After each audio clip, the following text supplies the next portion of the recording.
Muchos dicen el tiempo de Dios es perfecto. Y sí, esa es una verdad innegable, es una verdad solemne. No es simplemente una verdad porque a la gente les gusta decir eso como una esperanza para aferrarse a que las cosas en algún momento se van a acomodar. Es una verdad porque la Biblia enseña que es así. El tiempo de Dios es perfecto. Cuando Dios hace las cosas, no tarda, no llega tarde. Pero no solo eso, la Biblia enseña no solamente que el tiempo de Dios es perfecto, también enseña que las circunstancias son perfectas para Dios. Las condiciones, cada momento, cada una incluso de las decisiones libres que hacen los hombres de manera voluntaria, todo, hermanos, absolutamente todo está bajo el control de Dios. De tal manera que todas las cosas van dirigiéndose a completar el perfecto y eterno plan que Dios se ha trazado. Eso es lo que nosotros llamamos como la doctrina de la providencia divina. La providencia divina. Déjeme, por favor, permítame leer el párrafo 1 y 2 de la Confesión de Londres de 1689 en cuanto a la providencia divina. Sé que no trajeron sus confesiones hoy, pero yo lo voy a leer para recordar lo que significa la providencia divina. Escucha atentamente el párrafo 1 de nuestra confesión. Capítulo 5 de la Confesión de Londres, párrafo 1 dice, hablando de la providencia, esta es la definición.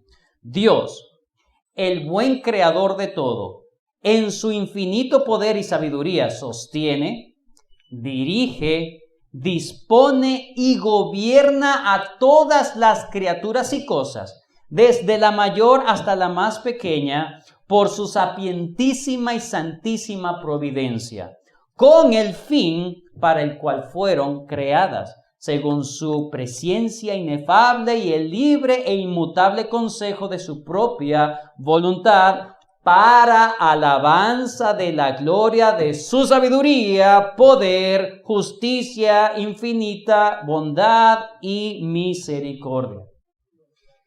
Todas las cosas que los hombres hacen, las cosas que pasan, todo está siendo controlado y dirigido por Dios para cumplir su propósito con el cual fueron creadas. Eso incluye también las acciones pecaminosas. Bueno, la providencia de Dios alcanza incluso esas cosas de tal manera y tan perfecto que Dios no es culpable del pecado. Párrafo 2 de la Confesión de Londres, capítulo 5, hablando también de la providencia, se define de esta manera. El poder omnipotente, la sabiduría inescrutable y la bondad infinita de Dios se manifiestan en su providencia hasta tal punto que su consejo determinante se extiende aún hasta la primera caída y todas las demás acciones pecaminosas, tanto de los ángeles como de los hombres. Y eso no por un mero permiso, las cuales sapientísima y poderosamente limita y asimismo ordena y gobierna de múltiples maneras para sus santísimos fines. Sin embargo, de tal modo que la pecaminosidad de las acciones de ellos procede solo de las criaturas y no de Dios, quien siendo justísimo y santísimo no es ni puede ser autor del pecado ni aprobarlo. Dios gobierna tan perfectamente su mundo, su creación, nos gobierna a nosotros de tal manera que todas las acciones libres, aún en los pecados, el Señor está en control para que todo surja o todo se dirija al bien o al plan que Dios se ha trazado. A diferencia, hermanos, de lo que muchas personas piensan, y aún dentro de círculos que se denominan cristianos, como por ejemplo el hereje Cash Luna, que lo escuché hace poco, supuestamente diciendo, Dios prefiere dejar de existir con nosotros que existir sin nosotros. Bueno, una herejía. Porque Dios no vive para nosotros ni para tus planes, ni para mis planes. Tú vives para los planes de Dios. La Biblia enseña todo lo contrario a un Dios que está pendiente en hacerte feliz. Dios es completamente soberano. Sus decisiones y sus acciones no son para adaptarse a tu voluntad, ni tus privilegios, ni tus comodidades, ni propósitos. Él vive para Él mismo, para su gloria, para que su plan sea llevado a cabo sin interrupción. Porque en nuestros planes nunca está o se contempla la gloria de Dios, pero Él sí contempla su propia gloria. Gracias a Dios que Él no se deja sin su gloria, sin sus testimonios. Libro de Hechos, hermanos. Estamos estudiando la parte introductoria del segundo viaje misionero del apóstol Pablo. Y esta parte ilustra la verdad que he estado tratando de comunicarles en esta introducción, hermanos. Esta verdad de que Dios es soberano y Él hace lo que quiere, con quien quiere, cuando quiere y cómo quiere, todo motivado por su gloria y el honor de su santo nombre. En esta serie, hermanos, en este texto vamos a ver de manera espléndida que todas las cosas están siendo ordenadas porque Dios está definiendo cada asunto para que se cumplan sus propósitos. Recordemos, hermanos, entonces que el énfasis de esta parte, que va desde el versículo 36 del capítulo 15 hasta el versículo 10 del capítulo 16, es la introducción al segundo viaje misionero. Allí vemos cómo es Dios, no Pablo, no Bernabé, no Silas, ni nadie, ni siquiera la iglesia, sino solamente Dios es quien determina y define en qué momento comienza el viaje misionero. Es el que define cuáles son los propósitos del viaje misionero, es el quien define quiénes son las personas que van a estar en el viaje misionero, define también las estrategias que se deben emplear en el viaje misionero y también los lugares que van a visitar en ese segundo viaje misionero. El bosquejo que dije la semana pasada fue respecto a el propósito definido de Dios para el segundo viaje misionero. Va desde el versículo 36 hasta el versículo 39a del capítulo 15. Ahí vimos el propósito definido por Dios. ¿Quién define el propósito del viaje? Dios lo definió y lo vimos la semana pasada. En eso quedamos. El día de hoy nos concentraremos en el segundo y el tercer encabezado. ¿Cuál es el segundo y el tercero? Número 2. El equipo definido por Dios para el segundo viaje misionero. El equipo, las personas involucradas por Dios en el segundo viaje misionero. Eso va desde el capítulo 15, versículo 39b, hasta el capítulo 16, versículo 5. Y en tercer lugar, veremos la dirección definida por Dios del segundo viaje misionero que va desde el versículo 6 al 10 del capítulo 16. Veamos entonces, en este caso, en esta mañana sería nuestro primer encabezado.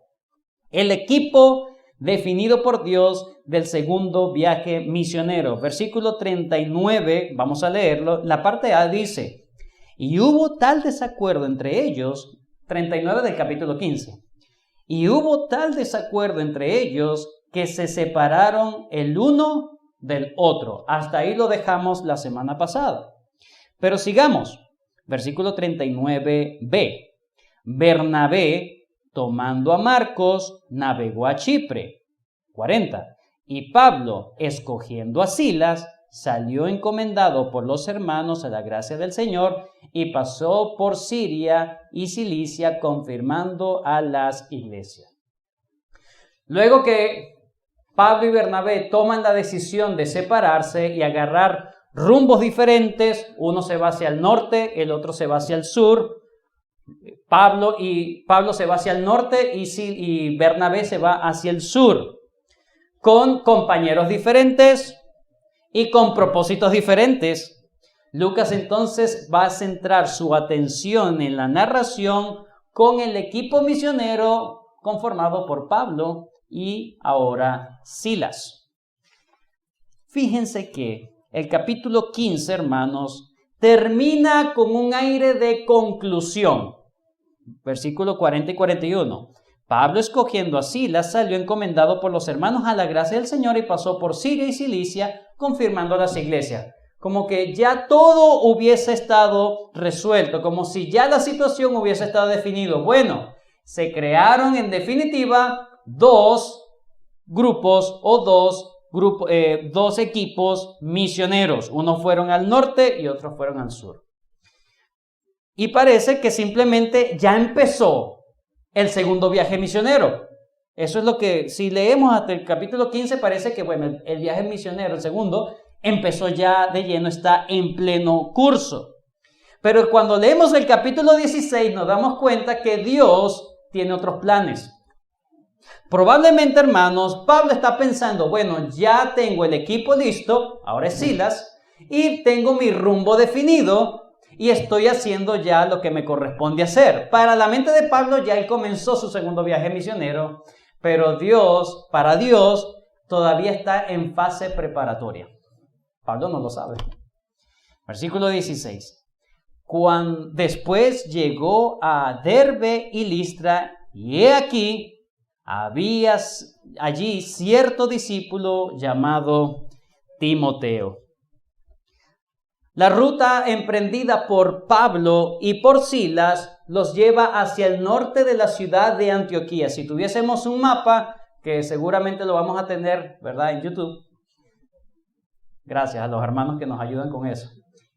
Se va a dar cuenta que la ciudad de Antioquía, ¿verdad?, el recorrido que empiece a hacer el apóstol Pablo con Silas es hacia el norte. Ellos recorren no solamente el resto de Siria, sino que van hacia el noroeste, hacia Cilicia, donde está la ciudad de Tarso.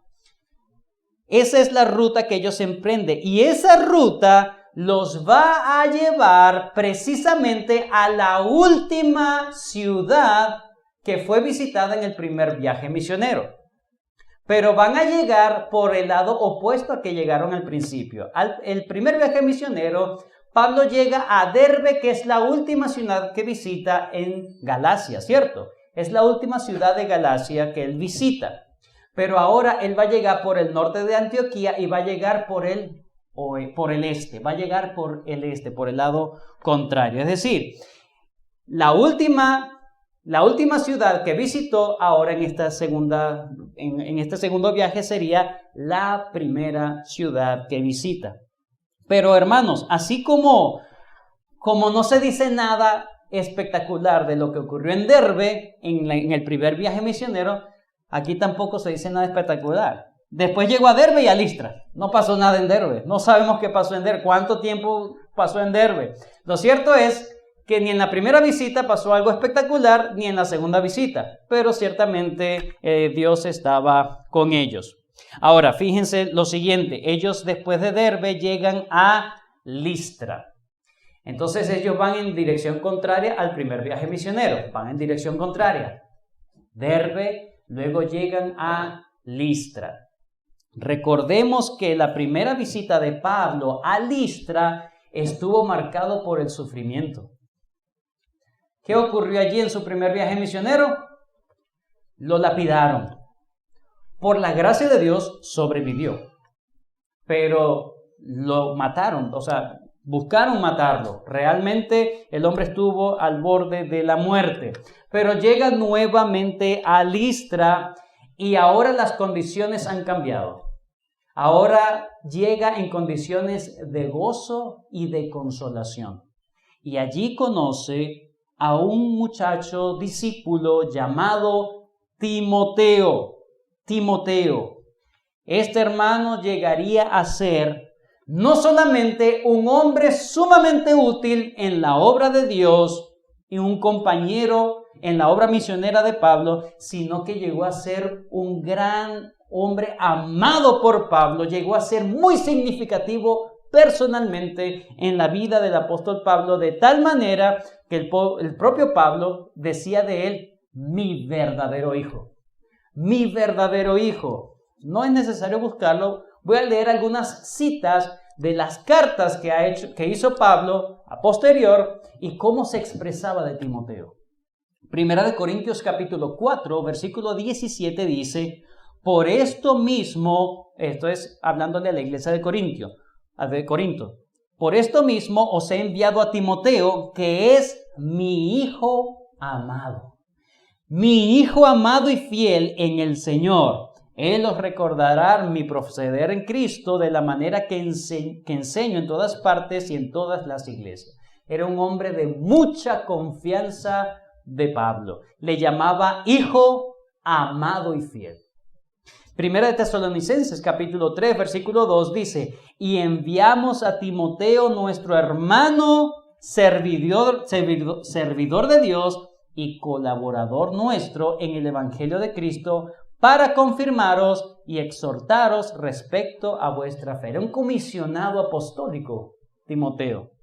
Pero fíjense cómo le llamaba: nuestro hermano, servidor de Dios y colaborador nuestro en el Evangelio de Cristo. Primera de Tesalonicenses 3:2. Y cuando vamos a la carta que el propio Pablo le escribió a Timoteo, fíjense cómo él mismo le habla a Timoteo. Primera Timoteo capítulo 1 versículo 2. Primera carta a Timoteo capítulo 1 versículo 2 dice: Pablo, apóstol de Jesucristo, por mandato de Dios nuestro Salvador y del Señor Jesucristo, nuestra esperanza, a Timoteo, verdadero hijo en la fe. Gracia, misericordia y paz de Dios nuestro Padre y de Cristo Jesús nuestro Señor. Mi verdadero hijo. Fíjense la afiliación, la hermandad, el amor que surgió entre Pablo y Timoteo, esa intimidad entre ellos, ese amor filial como un padre con su hijo. Pero cuando lo conoció, Pablo no sabía en qué se convertiría Timoteo. Timoteo, mucho menos. Pero el plan lo tenía bien trazado el Señor. Estaba fríamente calculado. Fríamente calculado. Ninguno de los dos sabía que se convertirían en el futuro ambos. Lo que Pablo sí sabía eran dos cosas en el momento. Número 1, conocía su trasfondo familiar. Y número 2, conocía su trasfondo eclesial. Vamos con el trasfondo familiar de Timoteo. Allí conoce entonces un discípulo llamado Timoteo. En el lugar donde lo fueron a apedrear, años más tarde conoce a un gran muchacho, Timoteo. He aquí la descripción de su familia. Hijo de una mujer judía creyente, pero de padre griego. Lucas, hermanos, nos informa simplemente que Timoteo era hijo de un matrimonio mixto entre una judía y un gentil, un griego. Eso es todo lo que nos da, toda la descripción familiar que nos da Lucas en este momento. Pero más adelante, en las mismas cartas de Pablo, vemos que este punto es muy relevante en cuanto a Timoteo. Algo que le llamó mucho la atención a Pablo en cuanto a Timoteo. Vayan conmigo, ahora sí, por favor, a segunda carta de Timoteo, capítulo 1, versículo 3. Segunda carta a Timoteo, capítulo 1, versículo 3.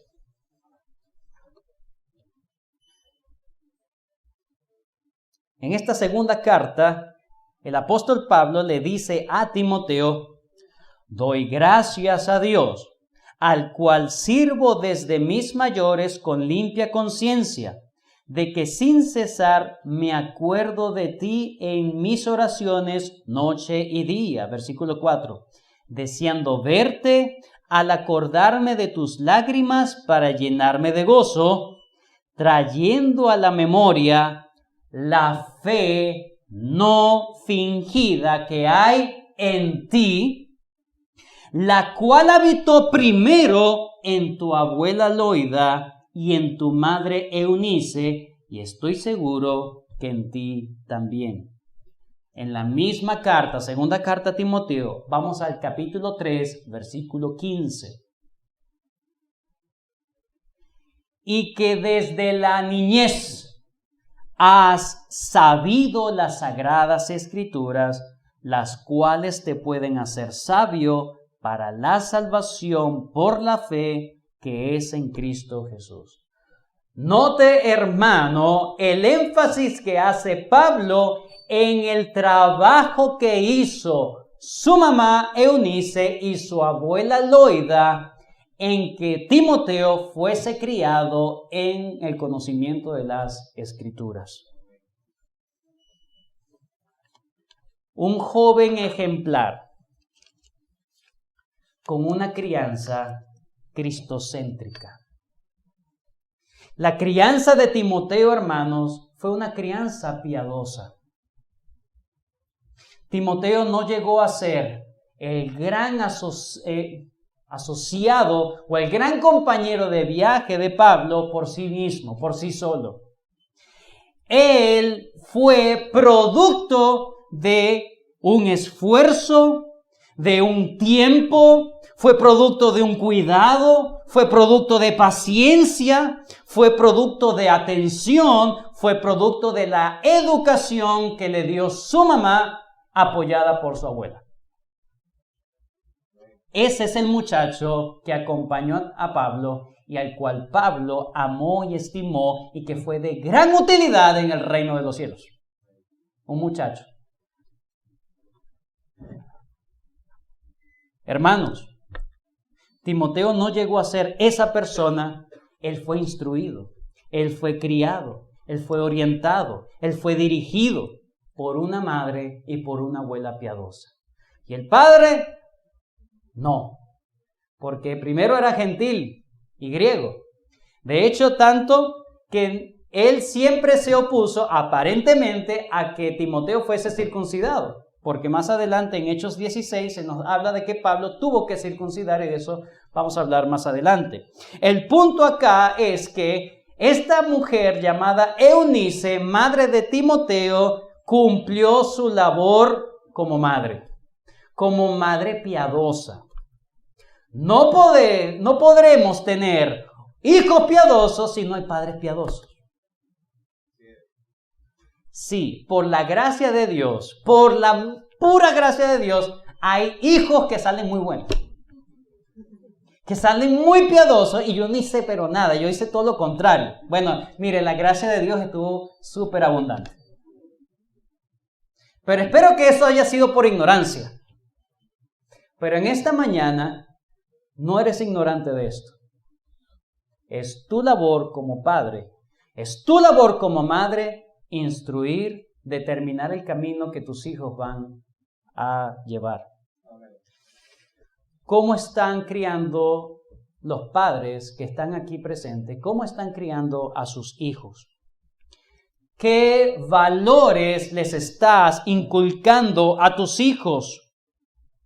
El punto no es simplemente dedicarte a enseñarle cosas. ¿Cómo reaccionas tú ante las situaciones y problemas? Ellos lo van a ver. ¿Qué cosas tú anhelas tanto en tu vida? Ellos lo van a anhelar. ¿Qué reacciones tienes ante cualquier situación de gozo o de tristeza? Pregunto, ¿qué propósito tienes en la educación y en la crianza de tus hijos? Si es que tienes algún propósito. ¿A dónde lo estás dirigiendo? ¿Qué camino le estás trazando? ¿En qué estás invirtiendo tu tiempo y tu dinero en él? ¿Qué es para ti una buena educación? Que esté en el Río Claro, en el Colegio Río Claro. ¿Por qué? Bueno, porque mire, está el Lago de los Cisnes ahí, ¿verdad? Y las estructuras son espectaculares y los maestros, mire, punta en blanco. ¿Eso es buena educación? ¿Qué es la verdadera educación? Y que desde la niñez has sabido las Sagradas Escrituras. Cristo dijo, yo soy el camino, la verdad y la vida. Nadie viene al Padre sino por mí. ¿Qué educación estás llevando a tu hijo? A lo mejor no puedo encargarme completamente, pero tú, padre, tu madre, eres responsable de la educación que están recibiendo tu hijo en la institución que tú lo hayas puesto. ¿Es así? Este muchacho, Pablo conocía el trasfondo de él. Pero hablemos rápidamente de Eunice, porque Eunice no se nos puede escapar acá. ¿cómo es que una mujer judía se casa con un gentil? Pensemos en eso. Esta mujer cometió un error, cometió un pecado grave. Se casó a sabiendas que era prohibido por la palabra de Dios, lo hizo. Pero a pesar de su pecado y su error, ella se arrepintió. Y ella lo demostró levantando a un muchacho con cosmovisión cristiana. ¿En qué momento se convirtió Eunice? Muchos suponen que fue en el primer viaje misionero de Pablo. Está en Listra. ¿Cómo llega Pablo a Listra? Es apedreado. No solamente lo llevan afuera pensando que está muerto, sino que él se despierta, se sacude y vuelve a entrar a Listra para confirmar a los discípulos que están allí. Luego se va hacia Derbe y de Derbe vuelve otra vez a Listra para confirmar los ánimos de los discípulos. Probablemente Timoteo vio eso. Probablemente Eunice se convirtió en ese momento y empezó a criar a su muchacho. Estamos diciendo que entre el primer viaje y el segundo viaje han transcurrido varios años. Y este muchacho fue levantado con cosmovisión cristiana. Eunice cometió errores. Como todos los padres cometemos errores. Pero por la gracia de Dios, ella entendió cuál era su responsabilidad y empezó a hacer lo que le correspondía. El trabajo de padres piadosos no garantiza totalmente que los hijos sean piadosos, pero por lo menos los padres piadosos van a criarlos así, el Señor se encargará. Pero en este caso, Timoteo, de una mujer judía creyente en el Evangelio, pero de padre griego, y ese pero es muy importante porque es lo que estamos definiendo acá. No contó con la ayuda de su papá. Ay, yo no puedo sola. Era una madre que aunque no tenía el apoyo del papá, o podía tener oposición por el papá, ella fue leal y fiel al Señor. Y allí un joven Timoteo. Versículo 2, el trasfondo eclesial. Y daban buen testimonio de él mismo. Mira, yo me sé las escrituras. No. Los hermanos, mire, qué sobresaliente tuvo que hacer el testimonio de Timoteo que todos los hombres, todas las personas en la comunidad de Listra cristiana tuvieron que ver con este muchacho. El testimonio era unánime, positivamente unánime. Sin duda alguna, este muchacho, este discípulo, porque aquí vemos que es un creyente, es un discípulo, conoció a un discípulo, un verdadero creyente, que tenía un testimonio ejemplar de los habitantes de la comunidad de Listra. ¿Cuál es el punto, hermanos? Y daban buen testimonio de él los hermanos que estaban en Listra y en Iconio, más adelante. Lo conocían. ¿Cómo quieres ser conocido tus hijos? ¿Cómo quieres que conozcan a tus hijos? ¿Para qué los estás criando? ¿Para qué los estás formando? ¿En qué estás invirtiendo el tiempo, el dinero, el esfuerzo y todo? ¿Para qué? ¿Para criar una generación que ellos se valgan por sí mismos? ¿Que ellos vivan su vida? ¿Que tengan más plata que tú? ¿O para qué? ¿O para que sean útiles en la obra del Señor? Que el Señor tenga misericordia y permita que el Evangelio esté en sus vidas. Pero fíjense, este muchacho tenía un gran testimonio de los de afuera. Y ese pero del versículo 1 se ve en el versículo 3. Quiso Pablo que éste fuese con él, y podemos incluir, pero el padre era griego. ¿Por qué? Porque hasta el momento no se había circuncidado, y tomándole, le circuncidó por causa de los judíos. Ocurre un problema. Pablo quiere llevarse a este muchacho. Conoce su trasfondo, conoce la buena crianza que ha tenido y conoce el buen testimonio que tiene en la iglesia. Es un muchacho que hay que anexar al equipo. ve potencial allí. Pero el problema es que este muchacho no había sido circuncidado. Teniendo madre judía, no había sido circuncidado, y eso iba a ser una barrera para que él pudiese acompañar tranquilamente a Timoteo, a Pablo. Para que Timoteo acompañara a Pablo. Así que Pablo procede a solucionar el asunto. Timoteo, ¿sabes qué? ¿Quieres acompañarme? Sí. Bueno, tienes que circuncidarte. ¿Y qué hizo Timoteo? Accedió. ¿Por qué accede? Si se supone que en el capítulo 15 se dice que no se deben circuncidar para la justificación. ¿Qué pasa allí? Bueno, hermanos, esta acción, aunque parezca contradictoria, según los acuerdos del Concilio de Jerusalén, debemos enfocarnos en la motivación o las motivaciones de Pablo con Timoteo. ¿Cuál era la motivación? Lo dice el texto. Vamos a leer. Es importante leer, ¿verdad? Le circuncidó por causa de los judíos que había en aquellos lugares, porque todos sabían que su padre era griego. Padre griego, la mujer no había sido fiel a la ley de Moisés, y por supuesto este era un bastardo. ¿Qué hace este muchacho en una sinagoga? Iba a ser una barrera.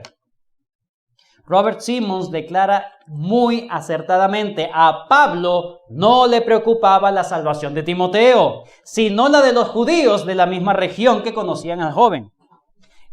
El apóstol no quería poner ningún tropiezo a la posible salvación de los hebreos que no habían creído todavía. Por eso circuncidó a Timoteo como parte de su estrategia misionera. El problema entonces era que Timoteo no solamente venía de un matrimonio mixto, sino que todos sabían que no había sido circuncidado. Y eso iba a ser un gran problema, iba a ser, esa información estaba difundida por todos lados. Y eso también fue un error de Eunice. El error de Eunice de casarse con un padre gentil y que nunca hubiese circuncidado a su hijo, ¿verdad? Por tener una madre judía, nunca haberlo circuncidado trajo problemas a su hijo. Pero hay solución, tranquilo. Hay solución. El muchacho no sabemos cuántos años tenía, pero grandecito estaba. Y se iba a recordar del dolor. Por tu culpa, mamá.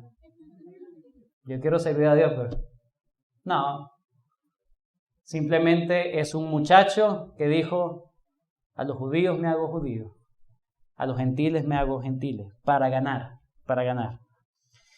Los errores y pecados de Eunice afectaron a su propio hijo. Sin embargo, Timoteo tuvo un corazón dócil y prefirió sacrificar su libertad en Cristo por ganar a otros. Warren Wiersbe dice: la preocupación de Pablo en cuanto a Timoteo no era su salvación, sino su idoneidad para el servicio, para ese servicio en particular. Entonces tenemos, Timoteo accede, Pablo quiso que fuese con él, y debemos suponer que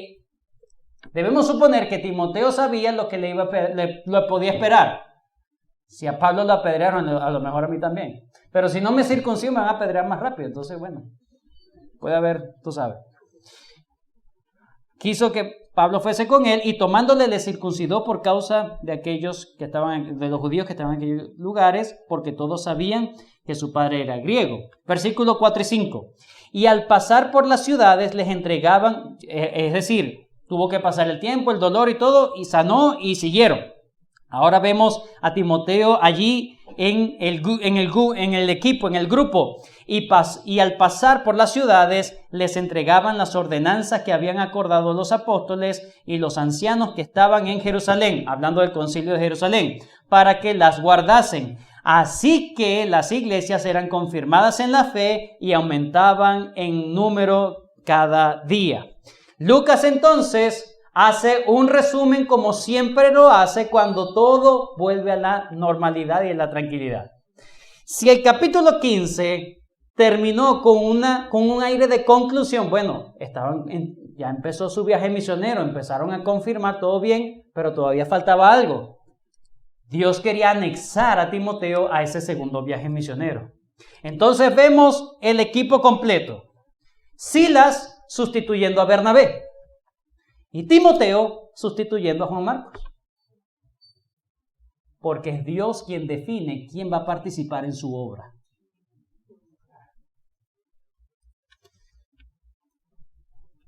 Lucas termina el versículo 5, así que las iglesias eran confirmadas, tal como concluyó en el versículo 41 del capítulo 15, y pasó por Siria y Cilicia, confirmando a las iglesias, confirmar, todo parecía bien, pero todavía faltaba algo que se supone que Pablo no sabía todavía. Él pensaba que ya, bueno, ahora sí, ya está el equipo completo, sí, está bien. Vamos entonces, ahora sí, comienza el segundo viaje misionero. Pero Dios dice, lo que vamos a leer, nos damos cuenta que Dios todavía dice, todavía no empieza en forma el segundo viaje misionero. Falta algo más. En la mente de Pablo ya estaba definido la ruta, pero en la mente de Dios todavía estaba preparando todo. Porque es Dios el soberano y quien define las cosas. El último encabezado de nuestro bosquejo está del versículo 6 hasta el 10. La definición de la dirección o la dirección definida por Dios del segundo viaje misionero. Versículo 6. Y atravesando Frigia y la provincia de Galacia, les fue prohibido por el Espíritu Santo hablar la palabra en Asia. Y cuando llegaron a Misia, intentaron ir a Bitinia, pero el Espíritu no se los permitió. Dos circunstancias que ellos entienden que Dios está cerrando las puertas. El versículo 6 nos habla de un recorrido y atravesando Frigia y la provincia de Galacia. ¿Cómo llegan a Frigia, verdad? ¿Cómo llegan a Frigia si todavía los habíamos dejado supuestamente en Listra? Si vemos el mapa, imagínense el mapa, está Derbe, está Listra, luego está Iconio y luego Antioquía de Pisidia. Toda esa parte es Galacia. Y luego viene Frigia, es decir, que ellos tuvieron que recorrer Iconio, esas son las ciudades que se mencionan en el versículo 4. Y al pasar por las ciudades, no se dice el nombre, pero debemos suponer que esa es la travesía, Iconio y Antioquía. Es decir, se ha cumplido el segundo viaje misionero porque han visitado todas las ciudades que fueron visitadas en el primero. Y allí en Antioquía de Pisidia, ellos buscan atravesar Frigia para llegar a la región de Asia. No el continente asiático, la región de Asia Menor, que está en Turquía. Ellos están en Frigia y buscan atravesar por el este a Frigia y lo hacen, de hecho, lo hacen. Porque Lucas no dice que ellos no pueden llegar a Asia. El punto aquí, versículo 6, atravesando Frigia y la provincia de Galacia, les fue prohibido por el Espíritu Santo, ¿qué? Hablar. No pudieron hablar la palabra en Asia, no pudieron. Fueron tan impedidos en Asia que no pudieron hablar. ¿A qué se refiere que no pudieron hablar? ¿Se quedaron mudos pasando la frontera? No hubo la oportunidad como en las ciudades anteriores de dedicarse a la evangelización y al discipulado. Fue algo muy interrumpido.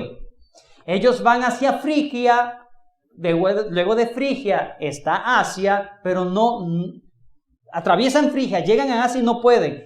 Dan la vuelta por arriba para la región de Galacia, es decir, se van por el otro lado para atravesar otra parte de Asia y tampoco pueden hablar, el evangelio libremente. ¿Cuáles son las razones? ¿Qué pasó allí? Lucas no nos dice. Lucas nos dice solamente una razón. El Espíritu Santo se los prohibió. Esa pobre gente de Asia. ¿Por qué el Espíritu Santo no quiso que el evangelio llegara a Asia? Bueno, pregúnteselo al Espíritu Santo. No me lo pregunte a mí. Porque fue el Espíritu quien dijo, no hablen aquí. Juicio de Dios, hermano. ¡Qué terrible! Juicio de Dios. La soberanía de Dios dijo, a ellos no. Terrible. Porque no depende del que quiere ni del que corre, sino de Dios, quien tenga misericordia. Pero ellos son impedidos de hablar, versículo 7. Y cuando llegaron a Misia, Misia es una parte de Asia. Están en Asia, llegan a Misia y allí en Misia intentan ir hacia el noroeste. Es decir, hacia la región de Bitinia, más arriba, ¿verdad? Más arriba de Asia Menor. ¿Y qué dice allí? Intentaron ir a Bitinia, pero el Espíritu no se lo permitió. Es decir, ahí sí no pudieron entrar. En una parte no pudieron hablar, pero en Bitinia ni siquiera pudieron entrar. Dios mismo cerrando las puertas de su evangelio salvador a esas regiones. No era el tiempo de Dios para ellos. Dios es soberano. La salvación es de Él. Es fuerte. Él es un Dios soberano. Ese es el Dios que tú adoras todos los domingos. Un Dios que cuando quiere que tú sepas algo, lo va a hacer. Y cuando no quiere que tú sepas algo, no por lo que tú quieras, ni lo que tú creas que eres. Si escuchas el Evangelio, Dios ha querido. Pero llegan a Troas, están decepcionados, eso es lo que parece que pasa. Versículo 8. Y pasando junto a Misia, descendieron a Troas, es decir, terminan, en vez de irse hacia el noroeste, terminan otra vez hacia Asia y ya hasta el puerto de Asia, que es Misia. En Troas, perdón, el puerto de Asia es Troas. Y allí en Troas, Dios se presenta por medio de una visión y dice, se le mostró a Pablo una visión de noche, un varón macedonio estaba en pie. No sabemos si fue una visión, un sueño, cómo fue un éxtasis, no sabemos esos detalles. Lo cierto es que en este momento podemos decir que él vio un hombre macedonio en pie rogándole diciendo, pasa a Macedonia. Estaban en el puerto de Troas y Macedonia quedaba al otro lado del mar. Estaba el mar Egeo y está al otro lado del mar. Es un hombre que le está diciendo, pasa y predícanos el evangelio. Fueron interrumpidos por Dios mismo. Ay, hay que atar al diablo que no nos deja predicar. Ay, no veo al diablo en ningún lado ahí. Yo estuve una vez joven. Ay, ya se me fue el tiempo. Seguimos. ¿Quieren saber el cuento? Bueno, estábamos en la ciudad de Mérida, yo recuerdo. Una noche lluviosa, fría, por cierto, en Mérida. Y allí unos jóvenes de Caracas llegaron a evangelizar. Ese día llovió torrencialmente, no pudieron evangelizar. Cuando llegan de regreso, pues yo andaba con ellos, cuando llegan de regreso a donde ellos estaban quedando, ¿verdad? Empiezan una noche de vigilia y de atar al diablo y de pisarlo y hacer todo porque no los dejó predicar ese día. Mire, esos muchachos se trasnocharon gritando y haciendo desastres. Yo no podía dormir, pues tenía miedo. Porque nombraban más al diablo que a Dios. Y así pasa. Pero ellos entendieron que era el Espíritu Santo que se lo prohibió. Hombres llenos del Espíritu Santo. Y entendieron que era el Espíritu que se los había prohibido. Pero vamos terminando.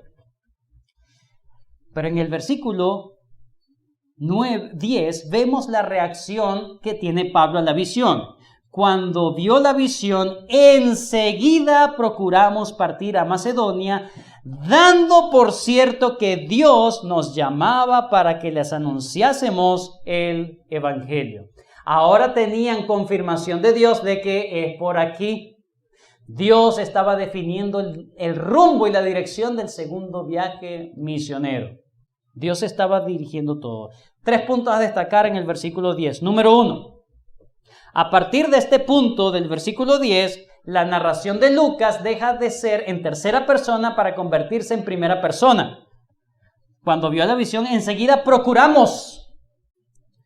Ahí entonces entendemos que Lucas se embarca, es un nuevo integrante. Es que todavía no estaba definida la cosa, ¿ven?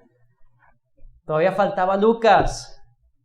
Dios decía, ya va, aguanta, que yo tengo otro por allí que quiero que esté en ese segundo viaje misionero. Entonces allí, en el versículo 10, en Troas, entonces está Lucas y es él, entonces quien, ahora son 4, se integra allí, ahora son 4 personas.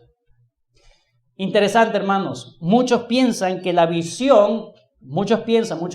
piensan que la visión del hombre macedonio es el mismo Lucas, que Lucas era de Macedonia. Y Lucas le está diciendo, vente a mi región, pero Lucas estaba en Troas. Sea lo que sea, lo cierto es que ellos entendieron que era de parte de Dios cruzar el mar hacia Europa, hacia Macedonia. Número 2, se completa entonces el cuadro del Dios Trino dirigiendo todas las cosas. ¿Cuál cuadro? Versículo 6. Atravesando Frigia y la provincia de Galacia, le fue prohibido por el Espíritu Santo. Versículo 7. Cuando llegaron a Misia, intentaron ir a Bitinia, pero el Espíritu, lamentablemente en nuestras traducciones, no está la otra palabra que falta. Pero en el original dice el Pneuma de Jesús, el Espíritu de Jesús. De hecho, así lo traduce la Biblia de las Américas. Cuando llegaron a Misia, intentaron ir a Bitinia, pero el Espíritu de Jesús no se los permitió. Espíritu Santo, el Señor Jesús, versículo 10. Dando por cierto que Dios, la palabra es Theos. Dios. El Dios Trino involucrado en la evangelización y de buscar a su pueblo por medio de sus siervos. Y en tercer lugar, ahora sí empieza el segundo viaje misionero. Ahora sí, ese es el punto en que empieza realmente el viaje misionero. Dios definió el propósito, Dios definió las personas y Dios ha definido entonces la dirección. Terminemos, hermanos. Conclusión. La salvación es de Jehová. Así lo declaró Jonás, y así lo declaro yo, y así lo debemos declarar todos. La salvación es del Señor. Y este texto nos lo aclara y nos lo deja saber de forma espléndida. Dios, hermanos, no está distante de nuestro mundo, del mundo que Él ha creado. No solamente lo mantiene, lo sustenta por su divina providencia, sino que también Él, el Dios Trino, está involucrado en la evangelización, en buscar, rescatar a su pueblo de sus pecados. Todas las actividades de la iglesia, Dios está con su iglesia. Todas las actividades evangelísticas, Dios está allí. Dios, el Trino Dios. En tu vida diaria, Dios está allí. Si tú eres parte de la iglesia. Dios está presente, hermanos, para dirigir cada decisión, para dirigir cada paso, para orquestar todos los acontecimientos, cada momento, cada cosa que pase con el fin de que se cumplan sus propósitos, su voluntad para su gloria. Romanos 11:36, porque de Él, por Él y para Él son todas las cosas. A Él sea la gloria por los siglos de los siglos. Amén. Aplicaciones finales. Número 1. Nosotros como creyentes debemos reconocer nuestro papel. Somos simplemente obreros, siervos, instrumentos. Por lo tanto, ¿quiero hacer algo para Dios? Ora. Busca la dirección del Señor, del dueño. La iglesia debe orar. Cualquier cosa que hagamos, que planifiquemos como iglesia, debemos ser sensibles a la voz de Dios. Como dice en Santiago capítulo 4, versículos 13 al 17, que lo leímos. Si Dios quiere, mañana haremos esto y aquello. Reconozcamos a Dios en todas nuestras actividades, en todas nuestras planificaciones, sea Él confirmando, oh Señor, ayúdanos a hacer tu voluntad. Número 2, todos los que han escuchado el Evangelio de Cristo hasta hoy y lo han rechazado, les digo solemnemente, has cometido un gran pecado.